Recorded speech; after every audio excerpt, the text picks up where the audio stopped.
नमस्कार, स्वागत है आपका जी राजस्थान पर। मैं आपके साथ हार्दिक दवे। वक्त हो चला है स्पेशल रिपोर्ट का। स्पेशल रिपोर्ट में आज सबसे पहले बात करेंगे लोकतंत्र के महापर्व की, क्योंकि महापर्व की तारीखों का ऐलान हो चुका है। विश्व के इतिहास में अब तक के सबसे बड़े चुनाव यानी कि आम चुनाव 2024 की तारीखों का ऐलान हो चुका है। दिल्ली में चुनाव आयोग ने विज्ञान भवन में प्रेस कॉन्फ्रेंस की और जानकारी दी कि 7 चरणों में लोकतंत्र के इस महापर्व को मनाया जाएगा।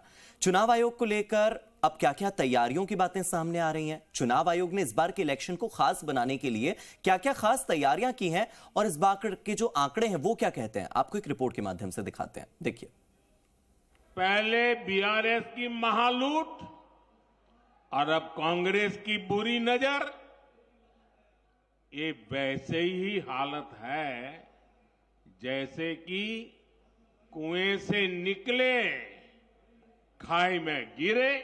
और देश में 24 घंटा जहां देखो अन्याय हो रहा है। किसके खिलाफ? आपके खिलाफ 90%। और मोदी हारेगा और भाजपा हारेगा, यही हमारा एक ही स्लोगन है और कोई दूसरा स्लोगन नहीं है।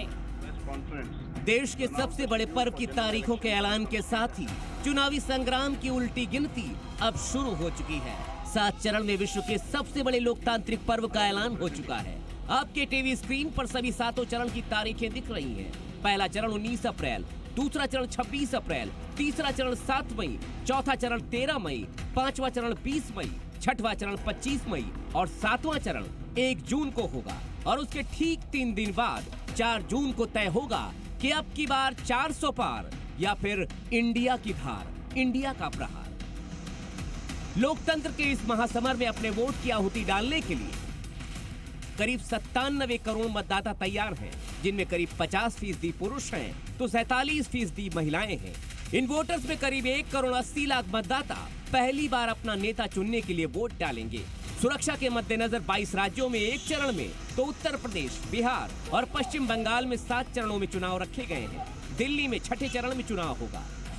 एक तरफ चुनाव की तारीखों का ऐलान हो रहा था तो ठीक उसी समय प्रधानमंत्री नरेंद्र मोदी दक्षिण के द्वार को खोलकर 400 पार करने के लिए तेलंगाना में हुंकार भर रहे थे।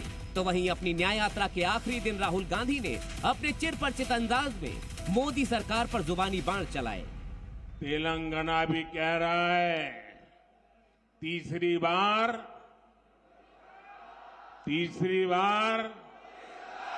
आप किसी को वोट देते हो, वोट किसी और को चला जाता है। आप किसी को चुनते हो, आप एमएलए चुनते हो, वो एमएलए किसी और का बन जाता है। जैसा कि प्रथम चरण का चुनाव 19 अप्रैल को शुरू हो रहा है, मतलब साफ है कि अब सिर्फ 1 महीने से कुछ ज्यादा समय का वक्त बचा है। ऐसे में सवाल ये जरूर उठेगा कि बीजेपी के 2 बार से दौड़ रहे अश्वमेध के सियासी घोड़े को इंडिया गठबंधन रोक पाएगा या फिर वो एक बार फिर से अपने तय लक्ष्य को साधते हुए 400 के पार पहुंच जाएगा। मोदी सरकार हो या फिर विपक्ष, इस बार दोनों ही तरफ के लोगों को मोदी की 4 जातियों में शामिल 2 जातियों पर बड़ा भरोसा है। पहला महिलाएं और दूसरा युवा।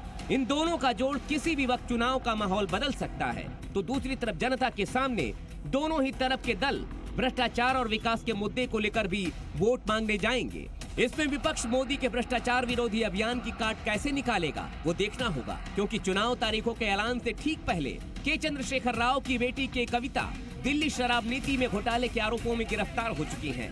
कुल मिलाकर रणनीति बन चुकी है, चुनाव नीति आज तय हो चुकी है। बस जीत की नीति बननी बाकी है और परिणाम नीति जनता तय करेगी।